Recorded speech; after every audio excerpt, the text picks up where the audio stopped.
Hey there, comic book friends. I'm Travis. And I'm the disembodied voice. And this is... Monster Comic Reviews. That's right, and this is for comics for the first week of November. Yay! Woohoo! Not really, but... First, we're going to talk about Batman and Robin. No, issue Batman, number... Superman. Oh, Batman, Superman. Sideways issue number Number 5. This is my take on the book. I almost threw it away because I thought it was an ad. And it came with my comics. That's why everything else is in a bag. I didn't bag this one because I thought it was an ad. And it was sitting on the table and I was getting ready to throw it away. And I'm like, wow, that's an awful thick ad. And I'm like, wait, it says number 5 on it.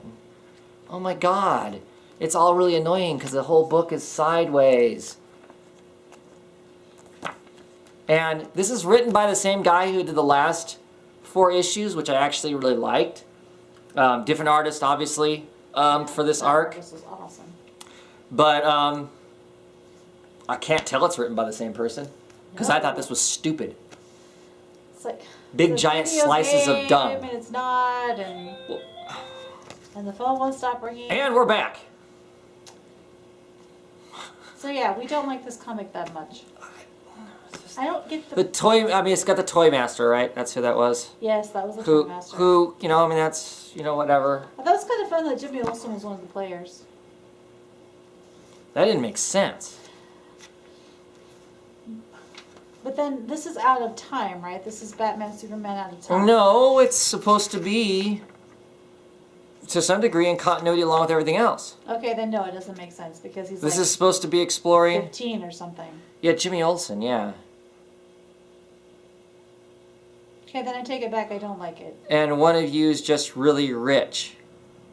A principal investor. Yeah, this has to be some other alternate reality. I don't know. It makes no sense. Because I thought the book... That's Batman and Superman, everybody. Yeah. We'll do the Ethan version of the review. Ugh. I give it a 1. Oh yeah, we didn't number any of our other ones, did we? I don't number the... Okay, I'm sorry. No kids. I'm out of continuity again. I give it, if I can yeah, find her back. I give it a half. Half a star! Woo!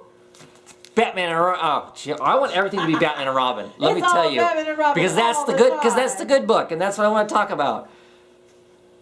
Batwing, issue number 25. Zero year. Go ahead.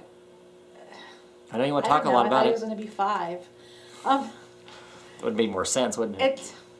It's just, I thought it was not that great. I liked the original Batwing. I am not into Lucius Fox's kid being Batwing. I liked the concept of him taking his friend to MMA class to try and, you know, feel better about being bullied or whatever. Travis is shaking his head. But that's it. Boy, the whole thing was never dumb. seen that kind of a plot before. Yeah. That part was, it was like, oh, I'll get back in the mall, I'll turn myself into a giant creepy monster. Yeah, no, done. Yeah, sad. Yeah. I mean, it's just, yeah. I don't. I'm not sure what I don't. we're collecting this I don't. anymore. It's off my list. This is like the last one or the second to the last one I'll have. Okay, good. Yeah, I've dropped it. I do not care for this character. He doesn't make a lot of sense. This creating some motivation tied back into the 0 year where Batman shows up and saves his ass kind of briefly. Yeah, whatever. Nope. Whatever. I give it a 1. Sure, that works. Captain America issue 13. Oh, hey, something that doesn't suck. Where we continue with Nuke laying down the law in whatever Baltic state that he's in. Yeah. They call in Captain America and Falcon do go to start to stop him from reclaiming all this stuff in the name of America. Falcon is really concerned about Steve. And they're concerned about the fact that he has Jet, right? Well, yeah, they're worried about that too, because I mean, she's the daughter of a mastermind criminal and whatnot. And he feels like having somebody who's from that family line and trusting her and caring for her as much as he does is a bad idea. Yeah. Of course, everybody besides the Falcon doesn't know that he has that his mental injuries go beyond having lost a child-killing girlfriend. Yeah. That's lovely. Um, but then also He was gone for a whole decade. I mean, that's a huge deal. but he's been gone for a decade before. Yeah, but this is a different kind of a decade. Agreed. This is a decade he Because- lived that no one else lived. Exactly. He Versus- comes back and everything's the same. Versus the decade, right, right. Versus the last time he was a man at a time where he was frozen, and so it just passed, and he never felt it. So yeah, an interesting. And concept. I have really enjoyed this. I'm not a big Captain America guy, but I really do like this. And the fact that he destroyed in the last issue, he destroyed all of his stuff, and people are going, "Oh my Freaking goodness, out. he destroyed all of his stuff." Yeah. It makes sense to me because he is a completely different person. Yeah. And he was trying to start over and figure out where he fits in the world again. Mm-hmm. I love Jet being around. And I love the fact that, like, going, you realize, as they're talking to Falcon on the phone, you realize she's got they're telling Falcon, you realize she has super hearing and she's listening to all of this if she wants to. As he's going, I don't think we should be trusting her. Yeah. Well, I like her. I think she's an I do interesting, too. I think she's an interesting mix in this because she is still an unknown element. I mean, she's basically on some wild Excuse me. leap of faith or some sliver of a conscience has bought into Captain America's ideology of what's right and what's wrong. After, basically having a Years lifetime, of being a lifetime raised of, as Zola. right, That is right, Zola. yeah. Yeah, so I mean, I think she's an interesting character. We don't get tons of her in this, but there are some issues coming forward that we're going to see a lot more of her, I think. But interesting. I don't know about the whole Nuke thing. I'm not really a big fan of Nuke. I like the concept back in the 80s when he was first introduced. But I don't know. He definitely feels like a throwback character. Like I don't know how much you can get out of him. I mean, because he's basically somebody who does not. His concept is very, very limited in scope. They pump him full of pills, and whoever's in charge or whoever's paying for him drops him down the field, and they convince him that he's doing it for the boys or whatever, and then he goes bonkers. So we'll see how that part of the plot See, goes. for me, I just feel like he just needs to be put down and let's move on. But I know that there's probably more to it than that because they're trying to figure out who's behind him. Right. Well, and you know that Captain America won't just put him down because Nuke is like second generation super soldier. So he has some level of Empathy? Really? You empathy think so? or responsibility or Responsibility. because he's the next generation. And so he was one of our soldiers at one point, and Steve's still a soldier, in his head. And so I know there's still some of that. He's just confused. He's being used. We shouldn't just put him down and go on.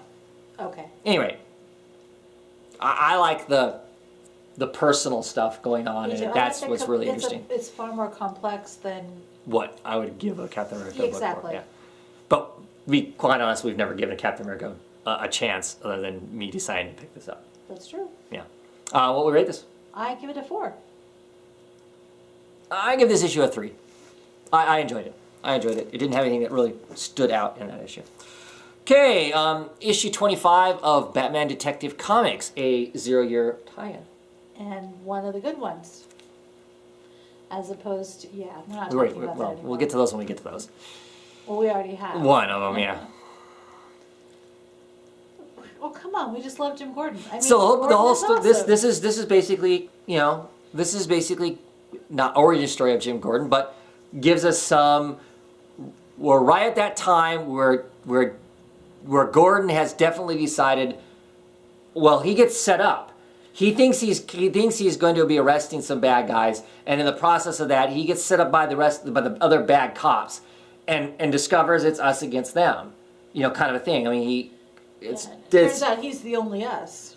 just about, and so you get him doing that. We get the whole origin of the bat signal. where that concept came from. It came from a flashlight that Barbara gave him and whatnot.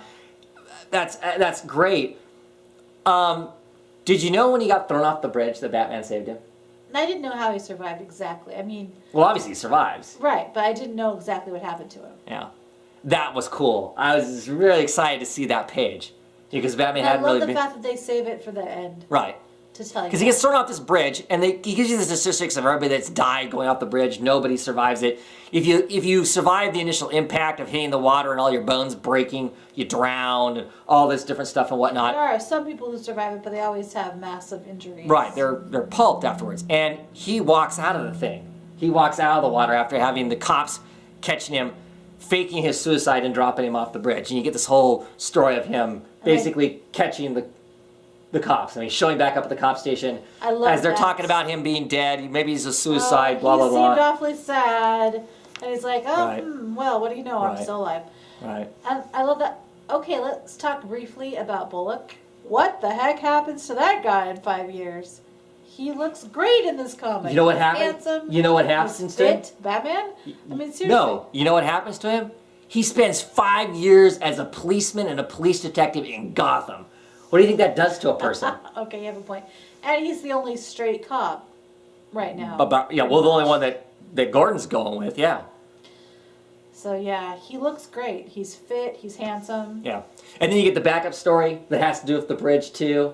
And in this case, somebody went off the bridge, and before they can hit the ground, a swarm of bats have shredded the person basically to nothing. So Man-Bat and his wife. His crazy vampire bat lady. Well, and Langstrom actually pops into Man-Bat and scratches the one guy up. Scratches the guy up who used to be an anti-Batman guy, but has now come to Batman's side because of the whole Rafe thing. I do like the story. I really haven't, as a whole, I have liked a lot of what John Layman has written since he's been on Detective. Some of us not as heavy as others. Really enjoyed this. I enjoyed his portrayal of Gordon a lot. I like Gordon. I like Gordon's stories too. And so, this was just it was a really good, it was a decent 0 year. You had the nuggets that make it the 0 year, the storm coming. You got to see a brief of Batman in it, which, was cool how they used Batman in it. He didn't just show up. He had a pivotal role in what he was, doing there. Did like that. And I like the backup story too. So, yeah. Yeah, I have to say I feel sorry for the Man-Bat guy because the fact that Langstrom, the fact that his wife has been essentially using him this whole time. Yeah. And now, she's a vampire Man-Bat, yeah. Ugh. Yeah. Pretty creepy. But no, really, really good. Like I said, really enjoyed it. What would we give that? I give that, gosh, I don't know, probably 4.5. I give it 4. Okay. That was really good. Okay, next we're going to talk Earth 2, issue 17. With the reawakened rogue, God knows what, Superman with the Omega Vision. Basically just flying around killing everybody. And stirring up the hornet's nest and waiting for who runs around them, flying up and tearing them in half. And it's like the black and red version of Superman, and then later we get the black and red Batman at the end. Right. Well, this Batman's shown up before in some of the other issues, but yeah, get a little more solidly in here. We find out that they've got this like prison stasis field where they've got all of these monsters or bad guys in. Batman wants to release them because one of them is the Joker. So all these people have been set aside in stasis, and he wants to let them go because... Well, they need the monsters. They need the monsters to deal with Superman because they've literally got Superman flying around kicking the crap out of stuff. They send up Dr. Fate, which you'd think would be your best hope, and Dr. Fate gets his ass handed to him. He's pretty much magic. What? Nope, sorry. Stomp. Yeah, doesn't even give Fate a chance to do anything. I'm liking the story, though. Yeah, I know you haven't. I have not been that... Well, I wasn't excited a few issues ago. The first few issues of Earth 2, and then it was kind of like, eh. Uh-huh. After the whole Dr. Fate battle about there, it started getting stupid. Yeah. I know that last month, the reawakening of Superman, the fact that was Superman, should have been a bigger deal to me, but it wasn't, I guess. I don't know why. But I liked this one. This is the new writer. This is the first issue with the new writer on it. So I'm gonna go with it for a while. It's kind of exciting. I'm curious to see how they deal with this with Superman. Rogue crazy Superman. Yeah, I don't know. It'll be curious to see how they. Oh, and I love the whole Lois thing in it. This version of Lois Lane. Oh, the fact that Lois she's Red Tornado. She's Red Tornado. Yeah. And in this version, he's a scientist. Lance is a scientist. We'll talk about Colonel Lance in another book where he's, in our world where he's Colonel Lane. Lane, sorry.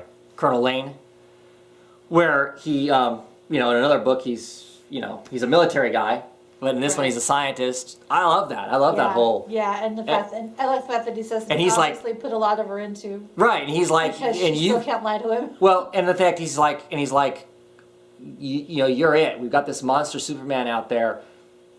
Maybe you being Lois, that might be enough to, whatever. I just can't imagine. I forgot about that, but yeah, I can't that was imagine. pretty cool. I just can't imagine that that this is really Superman. There's something going on there. I guess we'll have to wait and see what. Because even if he's a corrupted Superman, really, his corruption is going to make his eye beams like those Omega Vision. I don't know. So I'm curious. I'm enjoying the book. I give it a 3. I think 3 is good. That's what I was thinking. Yeah. Okay, next up we're going to talk Forever issue 3 of Forever Evil issue, yeah. Sorry. That. Well, that's fine. You're right. It's got issues. Yeah, Forever Evil to me does. I could have Forever lived Evil without the whole issue 3 book. Not this specifically. It's just I'm not that into the whole concept, I guess. Go on ahead. My issue is I'm already tired of the crime syndicate. Yep. Because they're too on the nose opposite and such, kind of like, yeah, whatever. Like mirror man. But and to some degree, if you have a long history with DC, some of the story's been told before. Lex Luthor has shown himself to be ultimately ends up being a good guy solely because he doesn't want somebody else playing in his sandbox, which is kind of what you get the feeling here. Yes. He's building up a team. Love his team he's building up though. I am, yeah, me too. There's certain little side parts like that. Like obviously that's the current version or this version of crap. What's his name? Zombie Superman. Bizarro. Yeah, and the fact that he is Bizarro, and he's put the jersey on inside out, right. So that's why it's backwards. Right.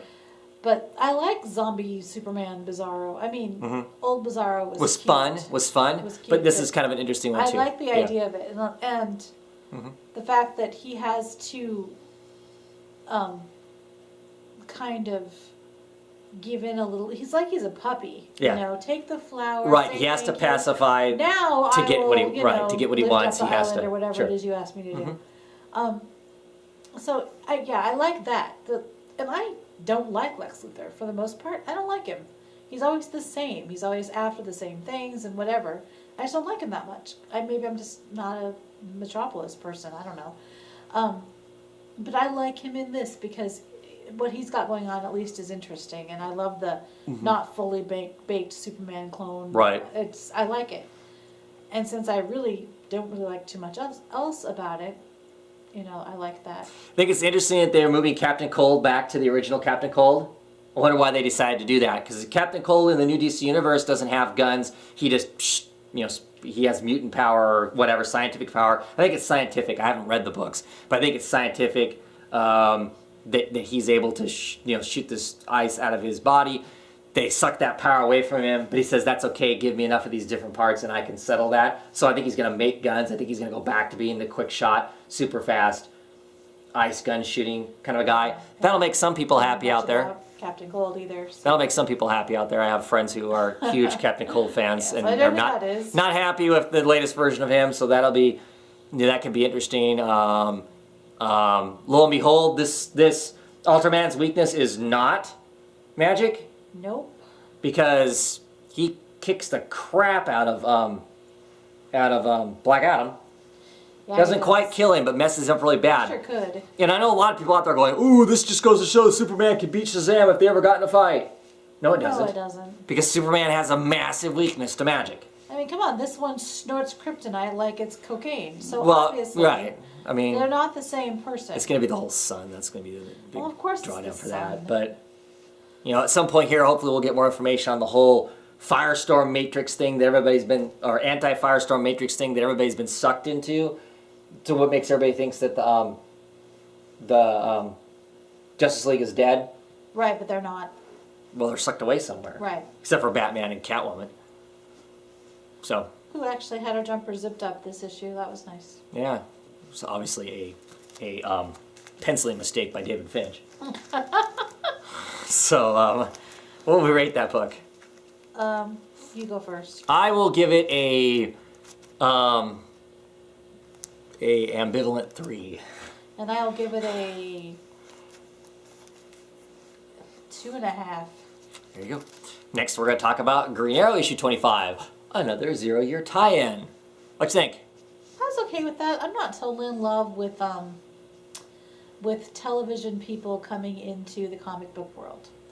And so that's the part that I did not like. I do not like the whole mom being, there. And so obviously being modeled after the Moira that we know from Arrow. Yep. Diggle being there. Yep. I'm not into that. Awful. If you're going to have an Arrow comic, which you said they do. They do. They have an Arrow comic. And you're going to have a Green Arrow comic. So I guess the only thing I liked about this was his beard. In one picture, it's even curling up a little bit. The beard and the art. The beard and the art is the only thing that's good about this issue. The 0-year tie-in. This whole story was so incredibly contrived bullshit, excuse me, to get it to be a tie-in. I guess they're still desperate for sales. That's why they have a tie-in. Because it's not like this character even operates in Gotham ever. He had to make a special trip just to go to Gotham, just so they could have the whole 0-year tie-in. What a waste of an issue. This is a corporate comic at its worst. This is a corporate comic at its worst. Great comic that a ton of us are loving, and we get a break away from our current continuity, the current stories we're telling, to waste our time on something like this and to waste our money on. And it's a $4 issue. A few more extra pages, but it's a few extra pages of corporate malarkey. Okay, then. Can you tell I don't like this book? It's possible he doesn't like this book. And actually the tie-in in itself, the fact that Batman's only on a page, that doesn't bother me. A lot of people are like, oh, I hate it because Batman's only on one page. The whole thing is bull. The whole thing is bull. And the bringing in all the TV stuff, the tying it way, way too close to the television. Yeah. No. But I don't like that because I do not need a CW Arrow comic. I don't think it's going to, other than this issue, I don't think it's going to be that way. The issue's going... It sounds like Diggs in the issue, other one. Well, he is. The issue's going forward, Diggle's obviously is different in this one because the fact he's, he's part of the street riffraff, it seems, in some sense, going forward in it. But I know that pretty soon we're going to have the whole outsider war thing going on, with the spears and the swords and all the other sex besides the Arrow. Oh, right, okay. That whole thing starts, that's not going to be anything close to what the television show is. So, I'm fine with that. I just hope that Diggle doesn't become a permanent fixture in the comic. Fine, have him be there in some sense, whatever. But what purpose is he on the Arrow team, on the Green Arrow team? You got your two tech people, what is he going to need that person for? Yeah, not in this particular incarnation, he doesn't. Right, so, yeah, I don't know. Well, heck, even on a TV show, he isn't needed other than he's Jimmy the Cricket. In reality, that's mostly what he does. But he also does physical backup. Occasionally. And he is a bodyguard. He does guard the rest of the family. And so does he in this. I know, but when Arrow is having to go do one thing, Diggle can actually keep his eye on the family member that's supposed to that. But whatever. I just, yeah. Yeah, I like the Arrow TV show. I like the Green Arrow comic. I like them separate from one another. Just like I liked my Hellblazer, and I liked my Dark Justice League Constantine. Not that much. I still don't. Yeah, no. I miss the Hellblazer Constantine. Right, same here. But so like I said, corporate comics at its worst, in my opinion, and I give it a 2 solely for the art and the beard. That works for me. 1 point for the beard, 1 point for the art, and the rest sucked. Next, we're going to talk about Marvel Knights SpiderMan issue 2. You are really enjoying the art in this. With the bananas art. The art is bananas. It is pretty bizarre. It's all over the place and so awesome. It's so weird to have this kind of art, which we associate with independent comics. Looks like a Vertigo title. In something like SpiderMan, which relatively every mainstream, kid in the right? universe. I work at a school. Trust me, SpiderMan is well known by every single one of those kids, and he's on everything. And I think if any of them saw this, they'd be like, "What?" So Well, and it's that's cool. and it's a fun. nutty story too. And I'm just like, well, it's really hard to follow. It's kind of just all over. And I'm like, I'm okay with that because Parker's completely nuts in it. I mean, he's been drugged. He doesn't know what. And his spidey sense is constantly like going off in an So alarm. so it feeling disjointed and kind of and overwhelmed the entire time works perfect for the storyline. And I love the way that the art works in with that and the danger. But the Mark Rudio artwork It in this is- thing is is good. just yeah. I mean, I almost don't care what happens in the story versus Yeah, the art. it's just- I mean, it's just the art awesome. is so good that if the story was weak, And I mean, even the silly little cartoon things that are in the middle, you know, They're awesome. he's going up against Sandman, so there's the little cartoon of the big bully kicking the sand Yes. in the little nerd's face and whatnot. For each one that he goes against, there's and then there's the water one where it's like swimming lesson. Right, where he gets hit by hydro, and just fun. it's just really And really the person, what's his name? who The artist. Mark Rudy.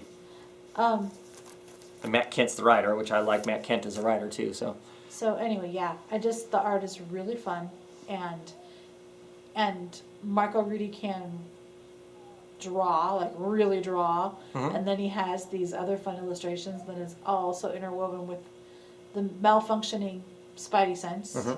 So yeah, it's just really fun. yeah, I mean,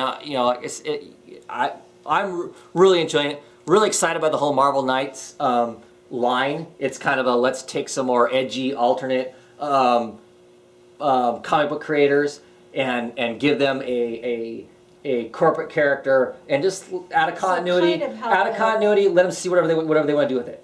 Like the Batman short story comic, whatever that's Yeah, called. kind of. Like that started out. Mhm. It started out that way. I don't feel like it's that way so much No, now. it's not. But yeah, it's basically that same sort of a thing. And I like that. Yeah, it's just a fun, different kind of story. So yeah, really, really enjoyed it. I give it a 4. Me too. Okay, Suicide Risk, issue number 7. Yikes. I feel so sorry for this guy. I mean, he's been Why? plucked He's out. got the power of the gods. So Feel what? He's sorry been for him? Completely plucked out of his normal life. Well, it's his own fault that And he it's agreed to. kind It's of his own fault that he agreed to help take over all of South America. He did not agree to help take over all of South America. He got saved from that unfortunate situation with Dog Vaporizer Man, and now he's stuck. Yeah. And he can't hang out. I mean, obviously, by the last panel, he realizes that he's screwed as far as getting to go back to his wife and family. I still think he's playing a game there. I'll cross my fingers and hope that he's got some other plan. Maybe she's just hot. Well, there's that. So she's going to leave his mark on him. Pulled up a memory card, so here we are splicing things together to fit all of our talking in. Suicide Risk, issue number 7, which we kind of started talking about, and now we're going to talk about it again, which always feels really weird. Yeah, it does.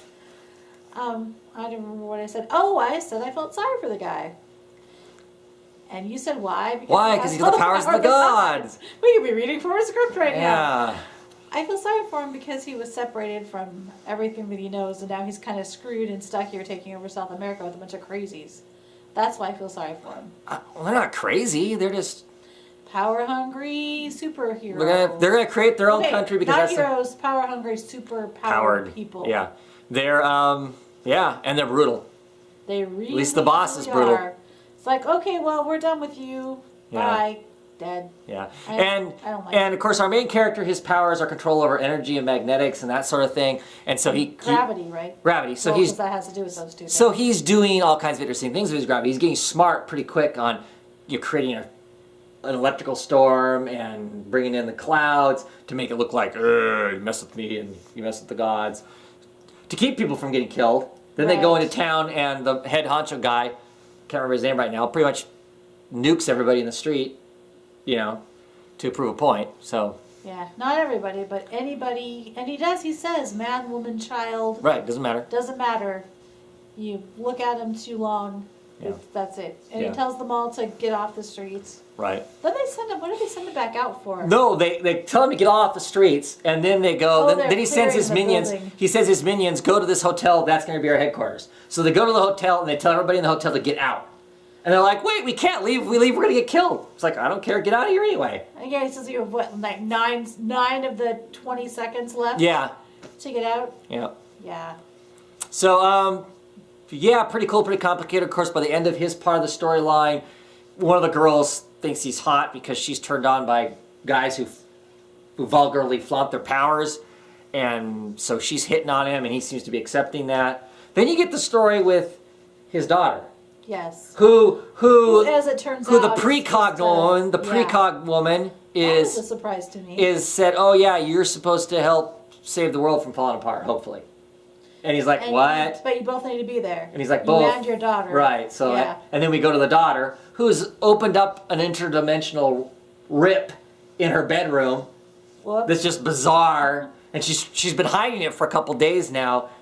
Finally, she shows her little brother, and she's like, I'm gonna be in so trouble, aren't I? And little brother's like, no way, man. You're gonna be awesome because you're a superhero. But what was she doing? What was she doing to cause the rip? I can't remember. She was trying to... The world was tipped sideways, and I was trying to straighten it out. That's right. What does that mean? I think she means emotionally tipped sideways. So does she have some uber sense that allows her to do that? I mean, how powerful is she? She's never been hit by a P wand, to the best of our knowledge. She's never paid $5,000 to be hit with the P wand and get powers. He? What do you mean? Why did he? Because his partner got tore up, and he thought, well, the best way for me to fight back is to find out where the powers came from, and then it was like, well, hell, I'm going to get these powers so I can kick their butts. Oh, that's right, because he kind of arranges a meeting so that he can see what it's all about. And they're like, well, you've got whatever it takes to... Yeah, and he sees it through. To accept it, kind of the moment kind of thing. Yep.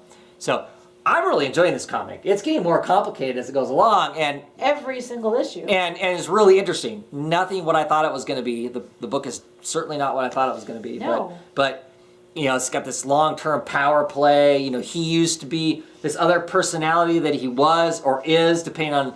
The person who reads the future says you are this other person. You're not really this person you're acting like right now. This is like some fake shell you're wearing. He's actually this really, uber god. Yeah, but that shell is the person that... He is. It's the only thing he can relate to. He can't relate to this Requiem person. It's what makes him human. Right. So, I don't know. Yeah, it is getting pretty crazy. Yeah. Really cool. What would you rate this issue? Yeah. I'm going to say, I emotionally, it put me through kind of a grind, so I didn't like it because, I'm Pollyanna girl. I'll say 4. Okay. I give it 3.5. Well, see, that's what I was going to say. I thought... Just commit to something. The halves. Just commit to something. Yeah. Next up, we're going to talk Superman Unchained, issue number 4. I didn't particularly care for this issue. I've been actually kind of liking it up until this issue, and this issue was like, I barely remember it, and I just read Reading this one? This is the one that's got the paper dolls in it. You want to talk about the paper dolls? Oh, right, okay, So- at the end. So, Lex Luthor's got a hold of Jimmy Olsen, torturing Jimmy Olsen in some sense or another, and has all these paper dolls of all his characters, talking about who's going to kill Superman, Right. blah, blah, blah, blah, blah, origami things, talking about how paper folding, all that kind of malarkey and stuff, and then goes, but who's really going to kill? It's going to be you. It's going to be you, and he has a hold of, is it Jimmy Olsen doll? Yeah, and he splits the face open. Splits the face open, and the disembodied voice thinks that the face that's behind it is Wraith. Now let me look at Wraith's face again. She opens. This is what the paper doll face looks like. Wraith says he is going to have to come back at some point and kill. Yeah, see. Yeah, see what? Okay, here's a picture of Wraith's face hooded, which you really can't see. Possibly him. Standard Jim Lee art in here. There's a picture of Wraith's face. I don't know, but it looks like this. And who else could it be? Could it be Darkseid? And well, I don't know. Who's got the metal face under a hood? I don't think it's a metal face. I think he's peeling back Jimmy Olsen's face to show death underneath it. Okay. To represent what is going to happen to Superman. That Jimmy Olsen somehow is going to be the death of Superman. Okay. That's what I think. How, I don't know. It hasn't explained it really. I'm glad this is. I think it's only like 3 or 4 more issues. I probably picked them up so I have the whole storyline. Right. But it just lost something somewhere. It suddenly became, a Superman comic for me. Yeah. I was kind of excited to start out with it, but now I've seen too much of this Rafe dude. Yeah, he's a more experienced, better version of Superman. I kind of liked it when he was a mystery, when we didn't know what he was. Now that I really know what he is and stuff, it wasn't nearly as interesting. And this whole how we're going to use Jimmy Olsen, how Jimmy Olsen's going to be the death of it, and Lex Luthor, I don't really know. I don't have a guess, and I don't really care to guess. So that's a sign that. So this is not the #1 comic in our lives. Yeah, but I've already bought 4 issues, so I feel like buying another 2 or 3 or 4 to actually have the whole story. Yeah. I'll probably do, even though it is a $4 comic book. But if it felt like this from the first issue, the first couple issues felt exciting to me and interesting, so that's why I was buying them. If the first couple issues had been a standard Superman affair, I wouldn't have gotten past those first couple issues. Exactly. Yeah. And because it does have an end, I understand why we will finish it out. Right. I mean, yeah, it it's done at least with this creative team. Is done. I can't remember if it's like 8 or 9. I think is when it's done. I mean, it's they're done doing it. Whether or not there'll be anything past that, I don't know. I doubt it. But anyway, what will we rate that? I gave it a very boring 3. Yeah. There was nothing about it that was bad. Not my thing. I'm giving it a yawning 2. So. Don't say yawning, then I'll start yawning. Yeah, we know you're notorious. Swamp Thing issue 25. Woo! Another good comic. This was an awesome comic. Basically, the issue is Swamp Thing versus Cedar. Exactly.